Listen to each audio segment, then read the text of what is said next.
Halo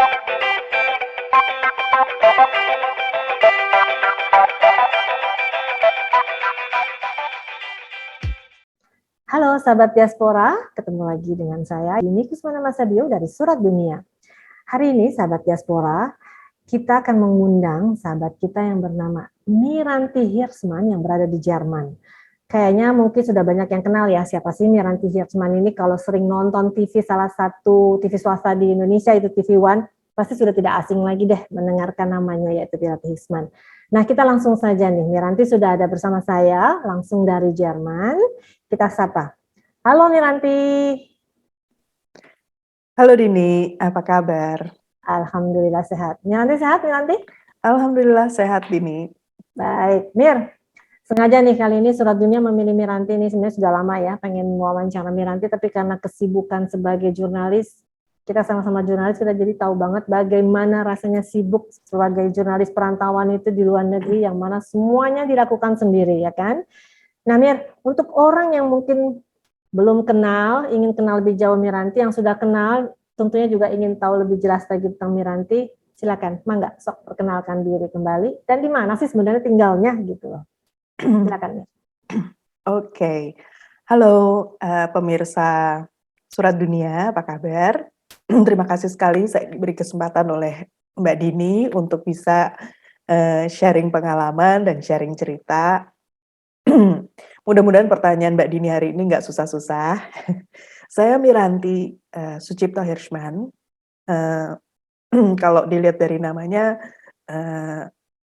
Hirschman namanya memang saya dapat dari pernikahan, tetapi ini juga masalah besar karena ternyata ketika saya lahir, saya cuma punya nama satu saja yaitu Miranti. Sehingga untuk kita tahu di Eropa mereka selalu meminta family name begitu ya, jadinya mau nggak mau ya udah saya pakai nama suami saya. Jadi ini bukan untuk gaya-gayaan, bukan untuk apa-apa, tetapi untuk administrasi sih yang lebih tepatnya. Oke. Saya saat ini tinggal di Nuremberg di Jerman. Lokasinya ada di selatan Jerman, bukan di ibu kota. Tepatnya kalau di sini tuh kota kabupaten begitu. Tapi ya seperti kota-kota di Eropa lainnya, fasilitas dan lain sebagainya sih nggak kurang gitu, dan kebetulan di kota saya ini adalah hub untuk kereta api sehingga untuk pergi ke berbagai tempat di Eropa sebetulnya sangat mudah. Ada airport, jadi sebenarnya sih kalau dikatakan Nuremberg mungkin ya banyak yang belum pernah mendengar kota itu, tetapi sebetulnya strategis banget. Oke, kita kembali ke pertanyaan Dini. Siapa saya? Oke, saya menikah dan kami tidak memiliki anak, sehingga mungkin lebih banyak waktu yang bisa saya gunakan. Nah, waktu ini memang saya gunakan untuk banyak menulis, kemudian juga bekerja untuk media di Indonesia. Kegiatan saya sehari-hari ya ibu rumah tangga tentunya, saya punya beberapa kegiatan lain tentunya, tetapi untuk media tentu saja saya harus ready 24 jam. Jadi harus selalu siap sedia 24 jam ya nanti ya, sebagai jurnalis ya. Kebayang kan sibuknya kayak apa. Nah karena kita penasaran nih, kayak apa sih sebenarnya kesibukan Miranti itu sebagai jurnalis, Surat Dunia sudah memilih beberapa foto. Karena sebenarnya kalau kita ngomongin dari A sampai Z kegiatan Miranti sebagai jurnalis itu bisa bertahun-tahun ya kita ngomonginnya. Jadi kali ini Surat Dunia hanya memilih beberapa saja, itu hanya sebagian kecil saja dari kegiatan atau reportase Miranti di luar negeri. Baik, untuk yang pertama kita akan menampilkan foto yaitu dari kegiatan Miranti meliput di Perancis. Nah ini penembakan di Perancis nih Miranti. Kalau ngelihat ini kan itu sempat menjadi berita yang internasional ya, dan di Indonesia pun juga kita banyak cukup membicarakan, TV-TV dari berbagai negara pun juga ikut meliput pada saat itu. Bisa diceritakan nggak Miranti, yang datang dari Jerman harus sudah ada di Prancis, menyiapkan segala sesuatunya, tolong diceritakan Miranti, silakan. Iya, memang, ini adalah salah satu, eee, kegiatan laporan live begitu ya. Ini kebetulan saya ada di Perancis. Kalau nggak salah waktu itu ada liputan, teror, serangan teror di, Paris, Perancis. Dan sebetulnya malam itu, eee, saya sudah masuk dalam waktu istirahat karena waktu itu seharian tuh sudah bolak-balik, meliput dan lain sebagainya ya. Seperti saya, sampaikan tadi kita memang harus, siap sedia ya, ready 24 jam kalau memang ada penugasan, ada satu peristiwa yang penting dan kira-kira ini, ada casualties atau misalnya ada berapa yang tewas karena, terorisme, seperti itu biasanya kita sudah harus, tahu ini kira-kira udah siap lah kira-kira berangkat. Nah biasanya tuh kalau penugasan memang udah hitungan jam ya, jadi oke berangkat. Nah kalau udah oke berangkat artinya saya sudah, gembolan saya tuh sudah harus siap yaitu, alat-alat, kabel, mmm, baju, dan kita juga harus tahu di tempat tujuan sana tuh posisinya, temperatur bagaimana, apakah, eee, lebih hangat dari tempat saya tinggal ataukah lebih dingin, jaketnya harus seperti, apa begitu ya. Terus kadang-kadang saya, kontak dulu tuh teman-teman di Perancis, "Nih, di sana gimana?" "Oh banyak hujan," gitu. "Oh oke deh kalau gitu jaketnya harus yang, lebih banyak tahan air," seperti itu ya, dan, bawa semacam plastik untuk mengamankan kamera dan lain sebagainya. Begitu juga penginapan, akomodasi dan lain sebagainya, itu, juga hal yang amat-amat penting untuk dipikirkan. Kebayang ya tadi dengan segala jembolan dan sebagainya itu pasti yang hangat-hangat tuh bangsa kayak soto itu terpaksa harus ditinggal ya. Ya itu memang nasib ya, nanti kita bisa membayangkan seperti itu. Baik, satu lagi nih Miranti, foto mengenai liputan yang mungkin sekarang sedang banyak dibahas atau dibicarakan oleh banyak orang adalah liputan mengenai perang Ukraina dengan Rusia. Nah, di sini juga saya melihat bahwa Miranti juga ikut meliput di sini, yaitu mari kita lihat fotonya, di mana Miranti pun ikut memberikan informasi mengenai perang Rusia Ukraina ini, dan setahu saya Miranti sendiri pun meliputnya bukan dari Ukraina tapi dari Polandia, begitu ya Miranti ya pada saat itu, karena mungkin susah untuk mendapatkan Ukrainanya. Tapi di Polandia sendiri Miranti bertemu dengan banyak beberapa para pengungsi Ukraina, seperti itu ya. Bisa diceritakan nih Miranti nih liputan mungkin yang boleh dibilang liputan yang cukup masih up to date di sekarang ini, gimana sih rasanya gitu suasananya, kemudian berani amat sih pergi ke sana gitu loh Miranti, nggak takut gitu kan. Silakan Miranti. Kalau dibilang takut, itu sih selalu ada ya. Kita kan namanya manusia, nggak pernah tahu apa yang, bakal terjadi sama kita gitu. Pastinya sih tetap banyak doa gitu ya, segala-gala dimulai dengan bismillahirrahmanirrahim, pasrah sama Allah. Kalau Dini tanya takut apa enggak, memang unsur keamanan saat liputan itu adalah satu hal yang amat penting. Apalagi, saya adalah, koresponden yang bekerja sendiri. Jadi di lapangan ini saya tidak memiliki tim. Saya harus meriset tempat yang akan saya datangi, saya harus kontak dengan orang-orang yang di lapangan sendiri juga, terus, bagaimana saya ke sana, bagaimana akomodasinya, siapa yang akan saya temui, kemana akan saya pergi. Ini bukan hal yang mudah karena, sebelumnya sejujurnya saya belum pernah ke Polandia. Saya belum pernah, ke Warsaw. I know nothing about Warsaw. Jadi, saya akui bahwa, saya membutuhkan, bantuan dari diaspora juga gitu ya, yang ada di lokasi atau tinggal di sana begitu. Tentu saja hal ini menjadi tantangan terbesar buat saya. saya mau ke sana terus nggak tahu mesti kemana gitu, itu kan juga sebuah tantangan gitu. Kita udah jalan ke sana terus kita mau ngapain nih gitu. Tapi alhamdulillah waktu itu semuanya berjalan cukup lancar, walaupun memang ada 1-2 halangan seperti cuaca gitu ya yang tidak terduga, ada badai dan ternyata angin di sana lebih gede daripada di Berlin misalnya.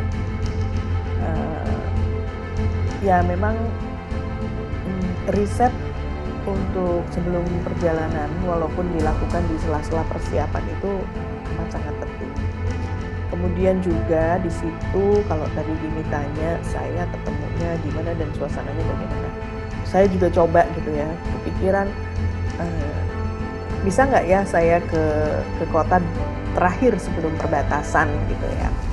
Tapi ternyata faktanya di lapangan mengatakan ya bisa ke sana, tapi kita hanya bisa beli 1 tiket, kita nggak bisa beli tiket pulang pergi. Waduh, terus kembalinya gimana? Ya harus ngantri bersama dengan para pengungsi asal Ukraina yang mau masuk Warsawa. Sehingga saat itu saya memutuskan oke, ini terlalu beresiko ya. Bisa jadi tiket sudah habis karena kalau kita lihat saat itu ada sekitar 2 juta plus warga Ukraina yang ingin masuk ke Polandia. Nah, berarti kan saya harus mengantri bersama mereka ya. Ini kan sebuah resiko yang tinggi banget gitu. Bisa-bisa saya ketahan di sana 3 hari nggak bisa kembali lagi ke Polandia, ke Warsawa. Jadi ya hal-hal ini memang harus dipikirkan secara matang, secara cepat begitu ya. Dan untuk misalnya bantuan ke sana juga banyak sekali, tetapi banyak sekali juga cerita bahwa ada yang ternyata ini bantuannya abal-abal ya, memang mereka bawa ke sana tapi pas pulangnya belok gitu ke Rumania untuk dijadikan perdagangan manusia kayak gitu-gitu kan. Jadi ngeri-ngeri sedap nih liputan seperti ini ya. Dan itu satu pengalaman yang amat sangat luar biasa saya rasa seperti itu. Nah Miranti mengenai sosok kemanusiaan nih ya, pasti kan liputan-liputan Miranti ini tidak hanya berhubungan dengan peristiwa, tapi juga bisa berhubungan juga dengan manusia. Sepertinya memiliki suatu kesan tertentu dengan Bapak B.J. Habibie. Apalagi beliau itu kan memang boleh dibilang negara keduanya adalah Jerman ya, karena memang beliau banyak tinggal di sana juga, pendidikan di sana juga. Gimana sih rasanya Miranti bertemu dengan B.J. Habibie itu yang mantan presiden kita, tetap presiden kita menganggapnya tentu saja ya, presiden Indonesia. Ada kesan tersendiri nggak? Bagaimana sih kesan Miranti kepada sosok B.J. Habibie itu dan apa sih yang Miranti rasakan gitu loh? Ikatannya sebagai jurnalis pada saat mewawancarai dan di luar setelah mewawancarai tersebut, bagaimana Miranti? Betulnya saya sudah pernah ketemu Pak B.J. Habibie ketika beliau menjabat Menristek. Saat itu saya masih mahasiswa di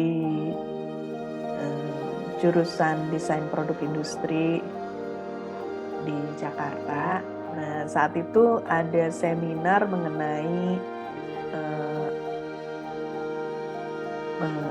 desain pesawat terbang gitu ya, PT DI Bandung. Nah, di situ kebetulan ada Pak Habibie gitu ya. Saya seperti biasa nekat gitu ya, minta tanda tangannya gitu.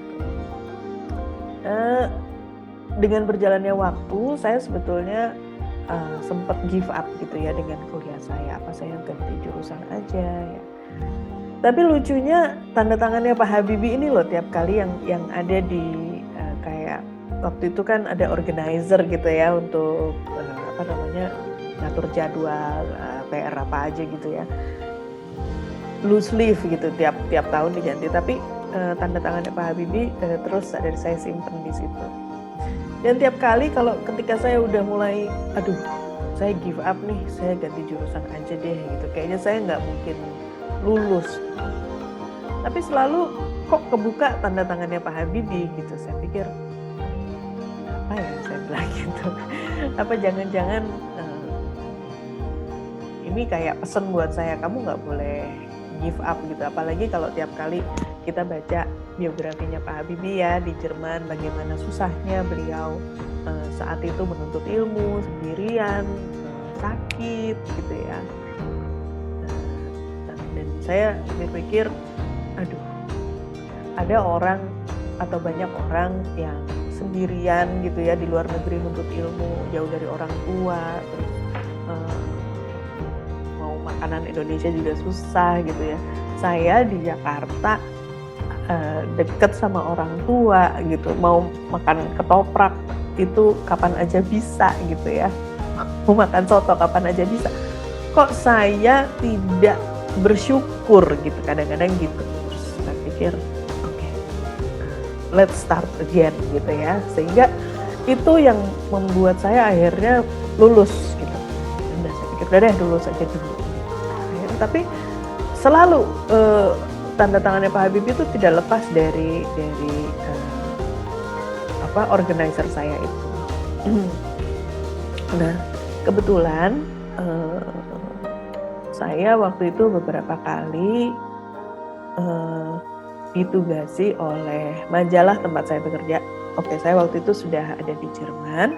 Kemudian saya diminta untuk mewawancara Pak almarhum B.J. Habibie untuk waktu itu ada kisruh di Garuda ya waktu itu. Nah, kisruh di Garuda. Jadi waktu itu Bu Ainun masih ada, almarhumah Bu Ainun masih ada. Jadi saya langsung aja telepon ke rumahnya gitu. Pak, saya boleh wawancara nggak? Nah, ya udah. Jadi akhirnya saya waktu itu sempat diundang oleh beliau. Nah, kita wawancara. Pak B.J. Habibie adalah orang yang senang bicara ya. Jadi wawancaranya mungkin segini, tapi ngobrolnya bisa 3 jam gitu ya. Dan waktu itu habis wawancara kamu makan siang ya di rumah, kan wawancaranya jam 9. Habis itu selesai jam 12, Bu Ainun menyetop wawancaranya. Kalau kita baca Pak Habibie dan Bu Ainun tuh adalah Bu Ainun yang hanya Bu Ainun yang bisa menyetop Pak Habibie gitu. Nah, dari situ saya melihat gitu, oh ini adalah keluarga yang harmoni gitu. Dan di situ saya untuk pertama kalinya makan siang sama mantan presiden tuh deg-degannya luar biasa gitu ya. Ya Allah, saya sampai freeze, nggak bisa megang sendok aja sampai ketuker-tuker gitu.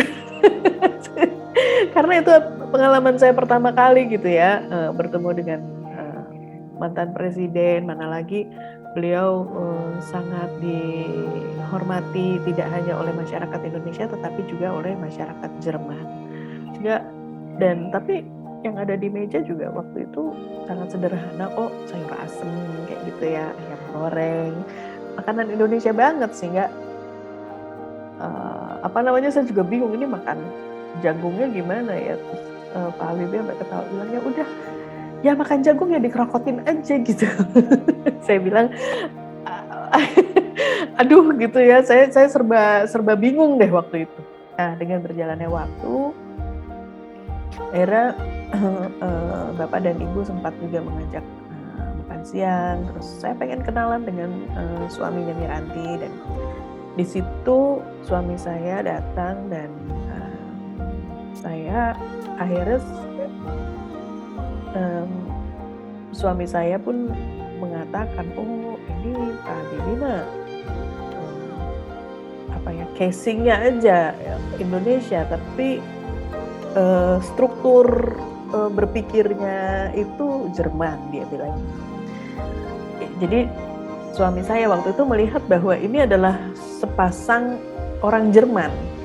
Kalau pandangan itu, jadi suami saya melihat bahwa ini bukan pasangan Indonesia, ini pasangan Jerman gitu. Jadi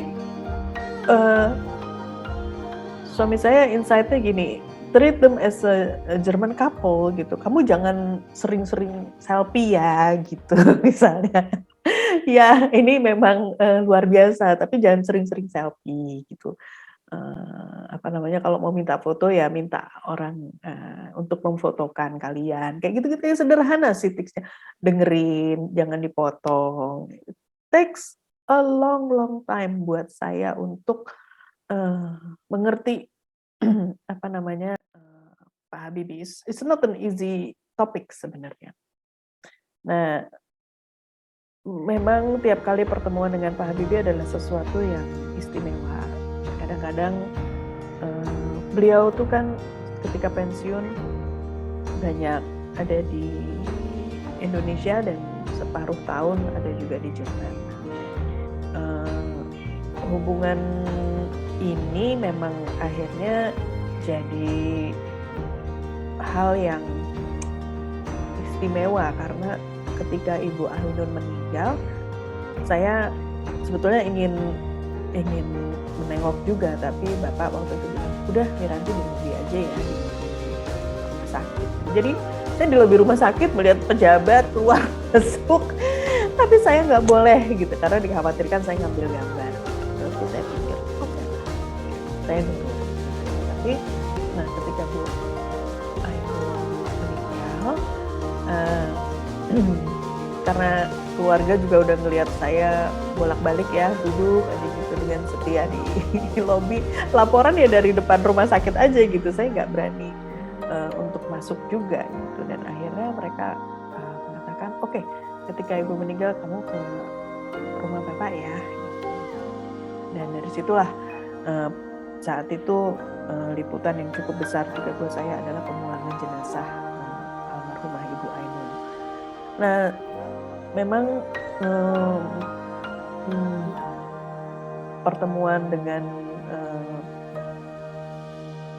almarhum Pak B.J. Habibie itu seperti tadi saya sampaikan memang sangat istimewa karena ceritanya banyak sekali dari ilmu pengetahuan, politik, history sampai pengalaman beliau gitu ya, tentang keluarga, tentang ibu gitu. Itu sangat amat beragam dan kadang-kadang saya juga sampai gini, aduh untung saya baca juga ya tentang aerodinamik gitu, kalau enggak ini gimana mengerti hal ini gitu ya. Jadi itu membuat saya terpacu untuk membaca lebih banyak tentang science gitu, penemuan-penemuan baru. Nah, kadang-kadang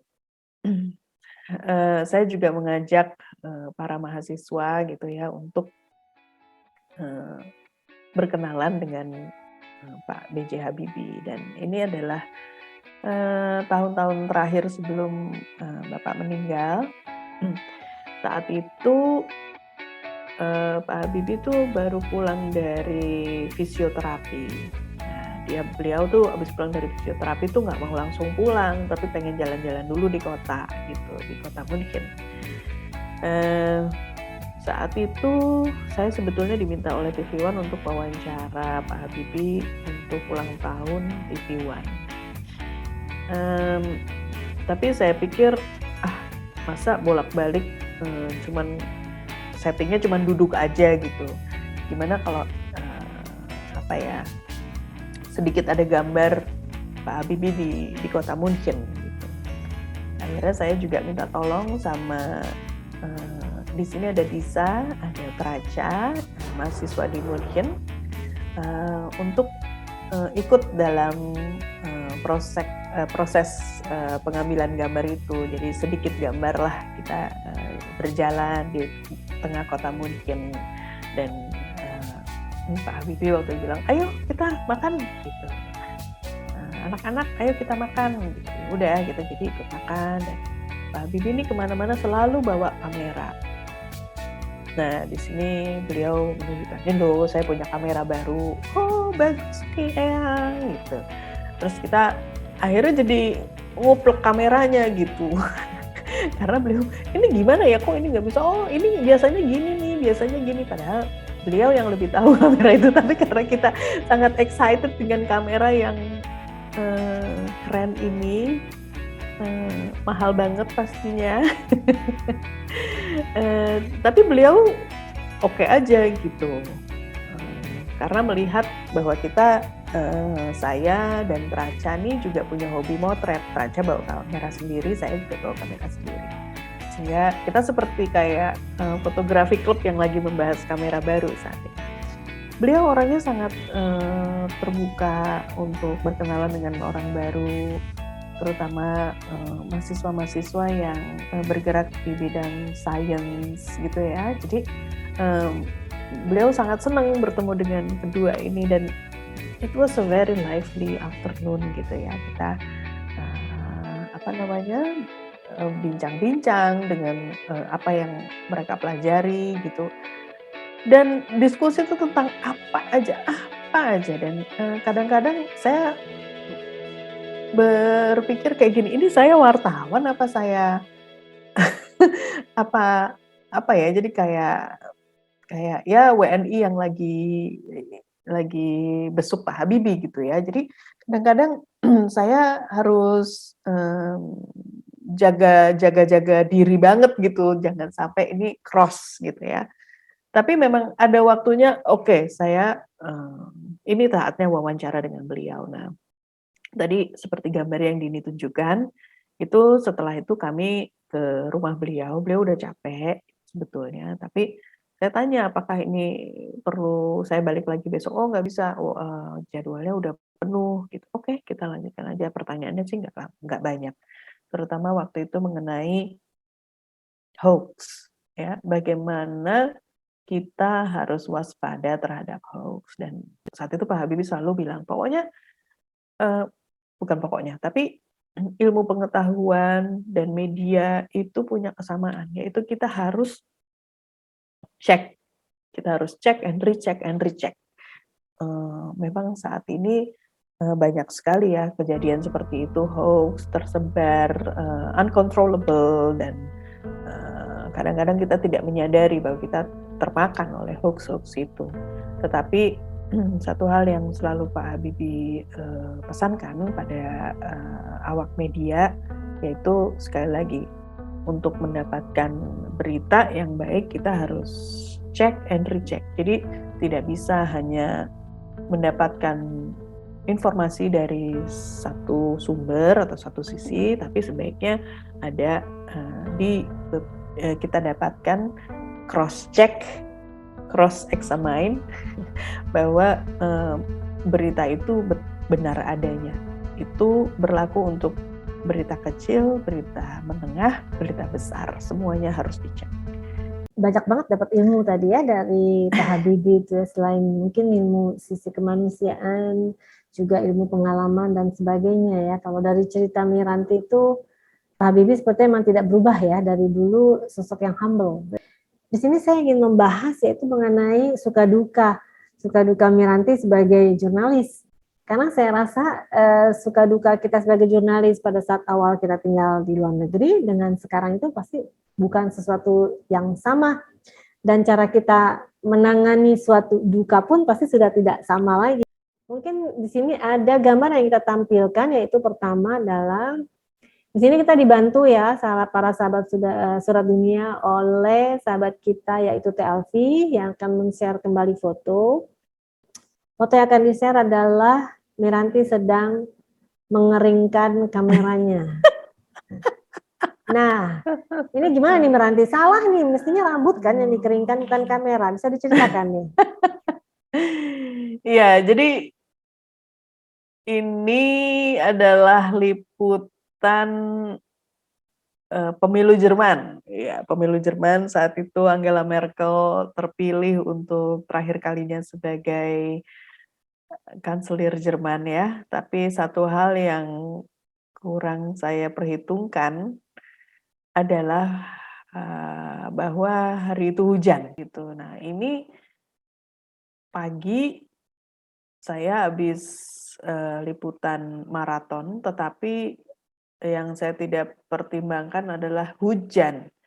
Jadi, walaupun saya membawa, plastik untuk kamera, tapi saya nggak mau ambil risiko, kamera saya rusak karena air ya. Jadi hal pertama ketika saya kembali dan ke hotel dan mengirim laporan gitu ya sambil nunggu gambarnya di-render dulu gitu. Hal yang pertama saya lakukan adalah mengeringkan kamera dulu nih, karena ini strategis banget nih, alat vital banget gitu buat saya.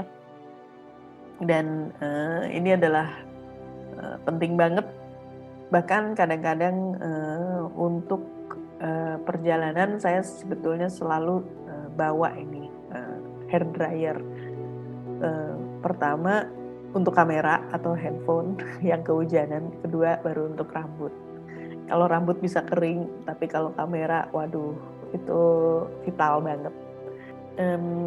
Perhatian kita kepada alat-alat yang kita bawa tuh juga nggak boleh lalai. Jadi keberadaan baterai harus full, terus nggak boleh kena air, jangan sampai kena benturan, tutupnya jangan sampai hilang, jangan sampai baret. Kalau dijaga jangan sampai hilang gitu ya. Walaupun tuh berat, walaupun itu sampai saya terpaksa ikut fisioterapi karena bawa kamera gitu ya. Tapi tetap aja sih ini kamera tetap dibawa walaupun akhirnya pakai geretan gitu karena ya apalagi kalau bukan umur kan.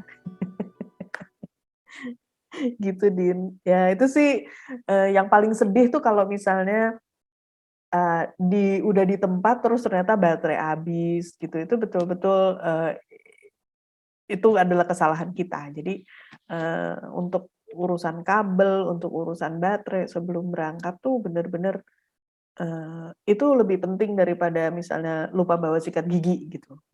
Karena pokoknya kabel dulu, sikat gigi itu nggak penting. Atau makeup itu okelah seadanya gitu ya.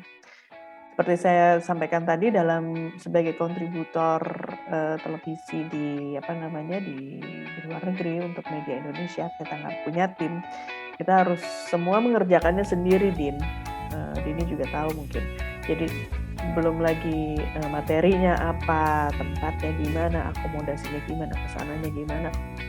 Alat-alat yang kita bawa juga harus siap, harus ready, harus 100% bisa running. Kabel-kabel, sinyal-sinyal, apa yang mau kita bicarakan di situ, apakah pertanyaannya tuh cocok nggak sama moderator yang ada di Jakarta, itu juga penting. Taunya dia nanya kita nggak ada jawabannya, matikan.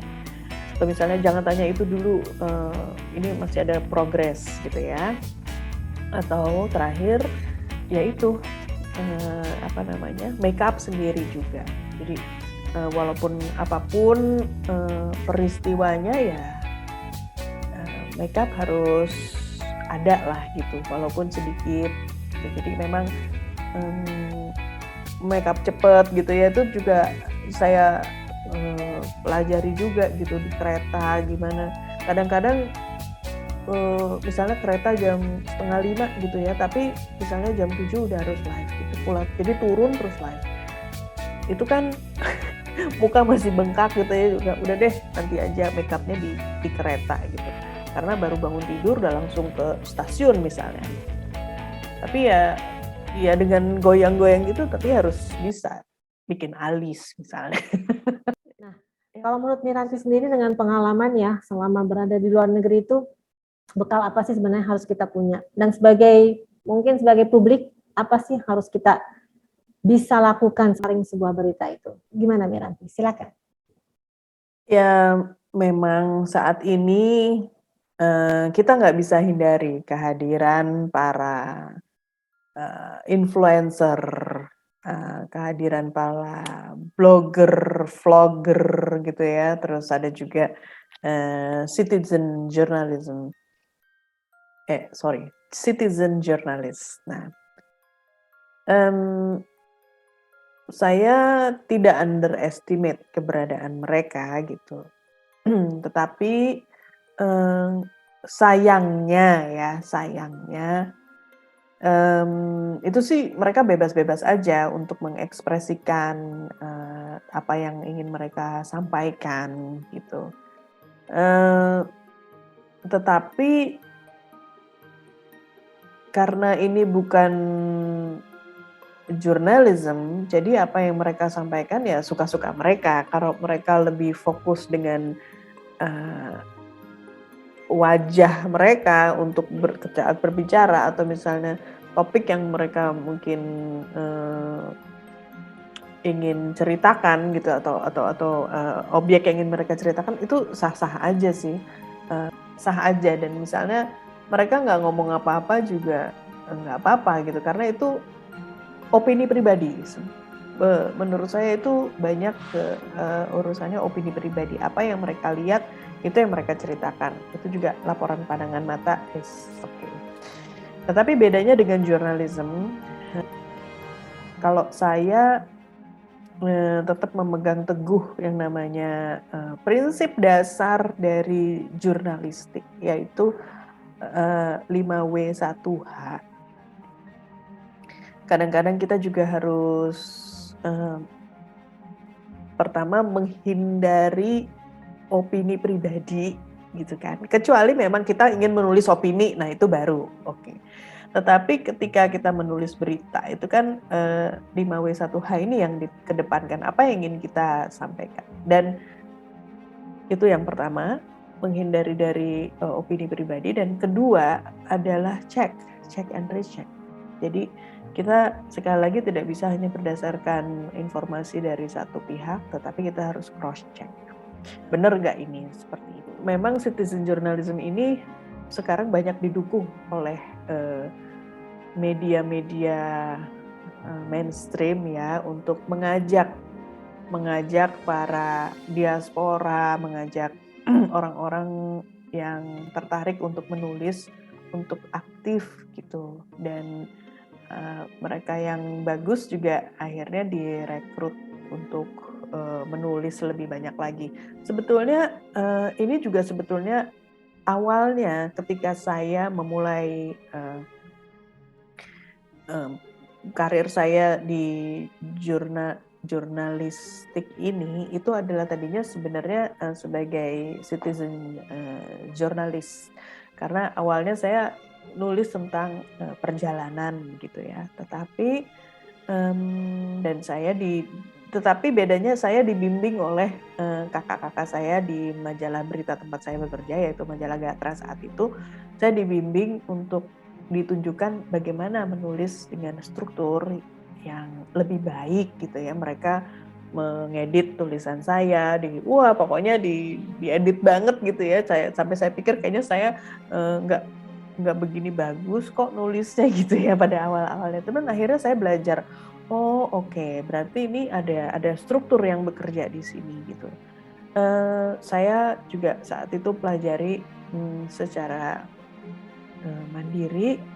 Saya banyak nanya, ini gimana sih? Dan selalu kakak-kakak saya di majalah Gatra saat itu selalu bilang, ini nggak bisa nih, misalnya ya narasumbernya cuma satu, ini harus ada cross check gitu, harus imbang, harus dari dua sisi, misalnya seperti itu. Begitu pula dengan perjalanan ya. Kalau perjalanan memang tulisannya lebih banyak opini mandiri, tetapi kita bisa ini, misalnya pantai ini adalah mendapat award gitu ya, blue flag misalnya gitu ya, pantai-pantai di Spanyol gitu. Ini mendapat blue flag, artinya apa sih blue flag? Oh, ini bersih, aman. Memang dalam hal ini kita sebagai jurnalis memang harus terbuka, membuka telinga, membuka mata gitu ya, bahwa banyak hal yang tidak kita ketahui gitu. Dan dalam hal ini kebetulan saya senang sekali mempelajari sesuatu atau mengetahui sesuatu, senang ngobrol gitu ya. Mungkin itu adalah sifat-sifat dasar yang memang nampaknya harus dimiliki oleh jurnalis gitu ya, untuk lebih pengen tahu yang lebih banyak, lebih besar gitu, supaya laporan kita juga lengkap dan berwarna gitu. Ya itu sih kedengarannya idealis, tapi kalau kita tidak idealis, siapa lagi? Nanti terima kasih banyak tadi atas sharingnya. Betul-betul sesuatu yang sangat bermanfaat. Kita jadi lebih tahu lagi kan sosok jurnalis itu di perantauan dan sebagai diaspora Indonesia juga, karena Miranti bukan hanya sebagai diaspora Indonesia yang tinggal saja di Jerman, tapi juga memberikan banyak sekali informasi dan juga pengetahuan buat kita semua yang ada di mana-mana ya, karena beritanya kita baca, kita lihat, kita juga dengarkan seperti itu. Oke Miranti, sekali lagi kami ucapkan terima kasih atas waktunya, sukses selalu, dan ditunggu selalu berita-beritanya yang oke, keren, dan bermanfaat, dan tentunya bukan berita yang hoax. Terima kasih Miranti. Terima kasih Dini.